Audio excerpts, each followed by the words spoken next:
Hello বন্ধুরা, স্বপ্ন blog থেকে সবাইকে স্বাগত জানাচ্ছি। দেখো, এই প্রথম আমি একটি জিনিস দেখলাম, তোমাদের সাথে শেয়ার করছি। এটি হচ্ছে রেজার ক্লেম। দেখতে অনেকটা রেজার বা খুরের মতো। এটি আমি এই প্রথম দেখলাম। এখানে দামও লেখা আছে। আর এখানে রয়েছে জীবন্ত বিভিন্ন প্রকারের শামুক, ঝিনুক, টাইগার প্রন এবং অন্যান্য সামুদ্রিক মাছ, যেগুলো সি ফুড তৈরি করার কাজে ব্যবহার করা হয়। এখানে ছোট ছোট শামুক, সবুজ ঝিনুকের মতো এগুলো রয়েছে।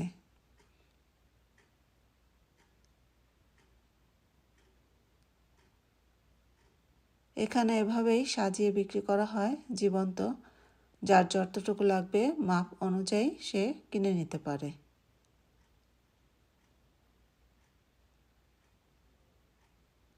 দেখতে পাচ্ছ